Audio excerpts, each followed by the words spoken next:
Provinciebestuur wil regenboogakkoord weer niet ondertekenen. Als ik puur naar mezelf kijk, ik behoor dan natuurlijk tot de doelgroep. Maar ik voor mezelf, ik sta er vooral zo in, ik ben onderdeel van de samenleving. En verder in deze Zeeland nu. Nu al noodlokalen voor nieuwe school. En toptentoonstelling in Zeeuws Museum.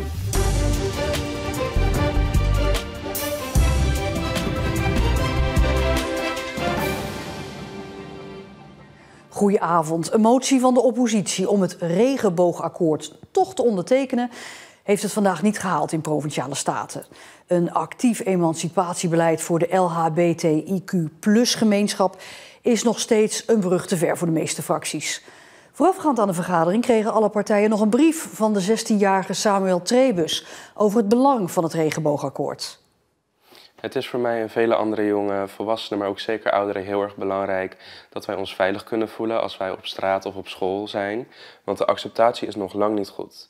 Het regenboogakkoord is daarom dus superbelangrijk, omdat je hiermee een veilige samenleving maakt. Ja, wat zijn jouw persoonlijke ervaringen? Wat merk je dan bijvoorbeeld?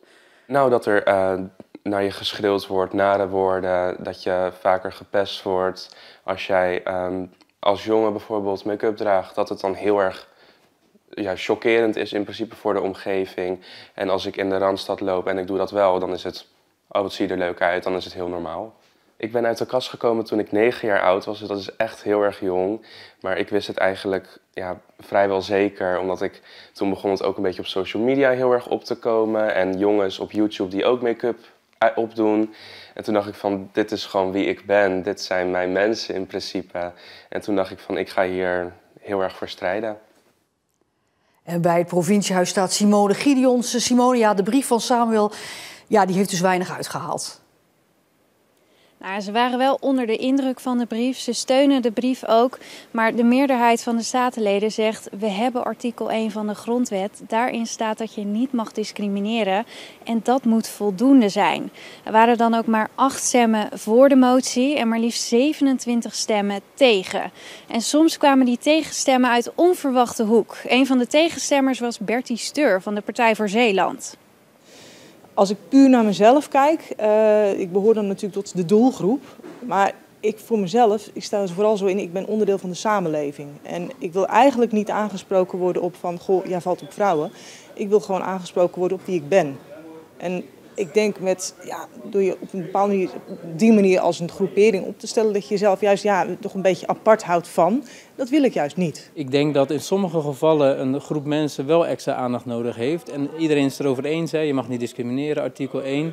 Maar op het moment dat één bepaalde groep heel duidelijk anders wordt behandeld en ook buitengesloten wordt in sommige gevallen, dan vinden wij het wel dat je die ook extra hulp moet bieden. Dit legt heel erg de nadruk op iets. En ik denk dat we bij mezelf, we weten allemaal dat de acceptatie, dat die de laatste tijd terugloopt. Hoe komt dat? Heeft dat er misschien mee te maken dat bepaalde mensen toch denken van, het wordt ons nu wel heel erg door de strot geduwd. Hou daarmee op. Had u verwacht dat er zo weinig steun voor zou zijn? Nee, helemaal niet. En zeker niet omdat ook de BBB-statenleden op een gegeven moment zeiden, wij vinden het een goed idee als onze gedeputeerden, de BBB-gedeputeerden, op pad gaan om met die jongeren in gesprek te gaan. Dus toen ik dat hoorde, dacht ik van, dan gaan ze wel voor onze motie stemmen. Maar nu blijkt dat daar toch iets van discussie onderling was en hebben ze tegengestemd. Dus daar was ik inderdaad wel heel verbaasd over. Staat hier een teleurgesteld man? Ja, heel erg teleurgesteld. Ja, ik kan niet anders zeggen. Ja, teleurstelling bij initiatiefnemer D66. Simone, wat denk je? Maakt het regenboogakkoord dan misschien over een paar jaar misschien wel een kans? Nou, met de huidige partijen gaat dat waarschijnlijk niet gebeuren. Ze ondersteunen activiteiten, ze willen ook met de groep in gesprek. Maar een akkoord gaat hen gewoon te ver. En ze benadrukken overigens dat ze niet tegen de LHBTIQ+-gemeenschap zijn, maar wel tegen een regenboogakkoord. Simone Gideonse, dankjewel. De politie mag voortaan gewoon over de grens rijden als er sprake is van een achtervolging. En ook wordt het makkelijker om informatie uit te wisselen. De ministers en politiechefs uit Nederland, België en Luxemburg hebben daarover vandaag afspraken gemaakt, zodat ze de samenwerking over en weer kunnen verbeteren. 7 mannen uit Albanië zijn bij de Middelburgse rechtbank allemaal veroordeeld tot 3 jaar cel voor de invoer van 150 kilo coke. Ze werden in december bij de haven in Vlissingen betrapt met 2 complete duikuitrustingen en onderwaterscooters. Een van de mannen blijkt militair bij een speciaal getrainde eenheid van het Albanese leger te zijn. Hij is opgeleid om onder moeilijke omstandigheden te duiken.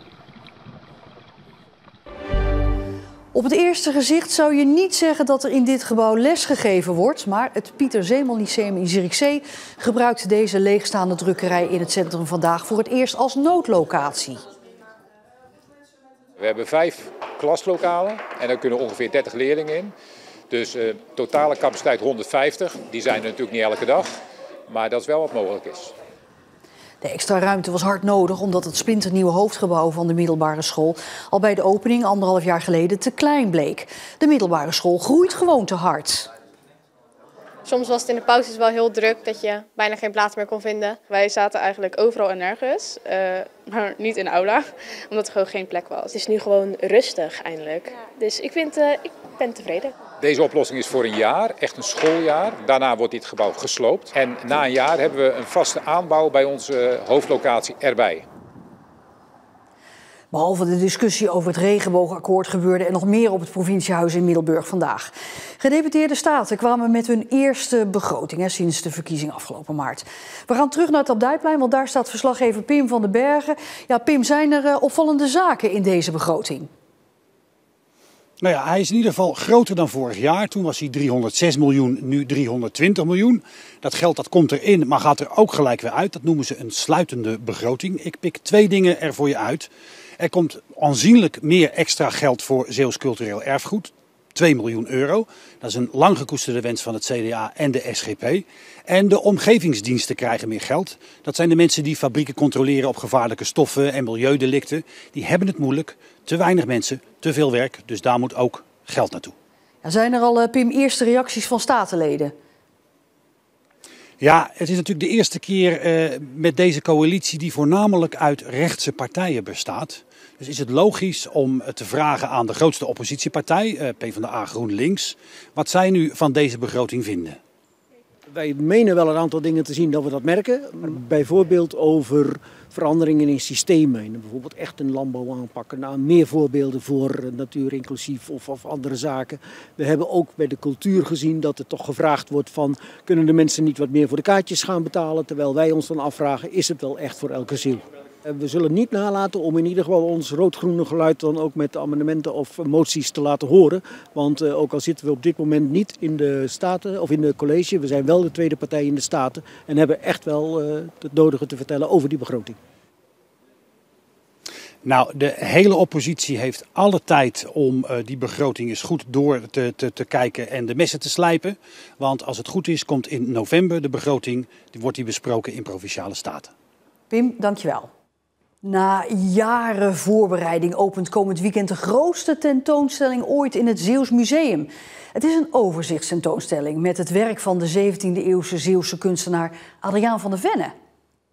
Hij geldt als een van de meest veelzijdige kunstenaars uit de 17e eeuw. Maar nog nooit waren zijn tekeningen, prenten en schilderijen in één tentoonstelling bijeengebracht.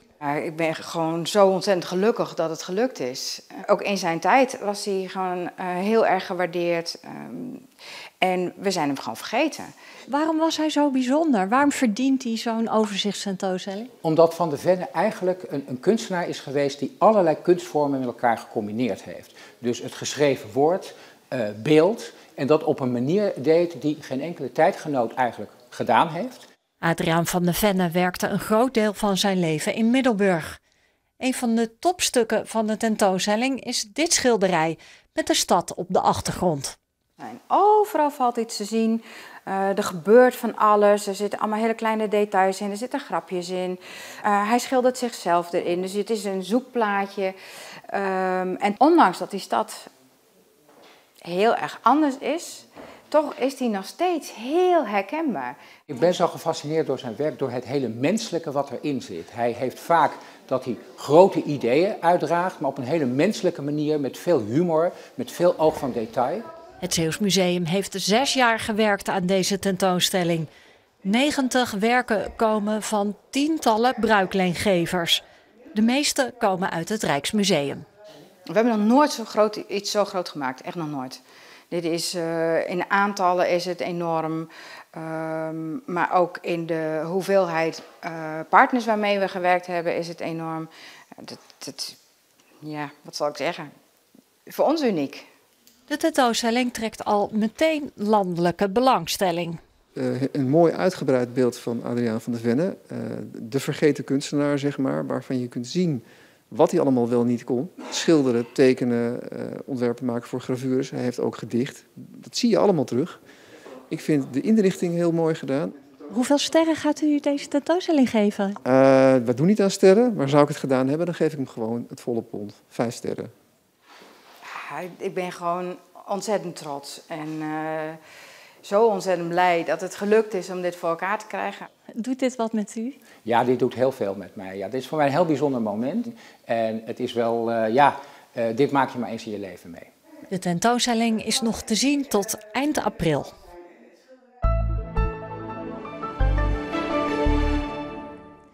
De dag begon grijs en ook een beetje regenachtig. En ondanks dat grijze weer werd het toch nog zo'n 20 graden. En de komende dagen blijven een beetje wisselachtig, maar voor deze tijd van het jaar is het eigenlijk nog best warm. En op onze site en op de app meer over de bijzondere zwemtocht van Gert-Jan Nieuwenkamp uit Middelburg. Hij gaat vannacht starten aan een tocht van 35 kilometer, waarmee hij het Nauw van Calais gaat overzwemmen. En dat doet hij voor het goede doel. En tot zover deze Zeeland Nu Morgen. Dan is er ook weer het weekoverzicht. Ik hoop u dan weer te zien. Alvast een fijn weekend en graag tot dan.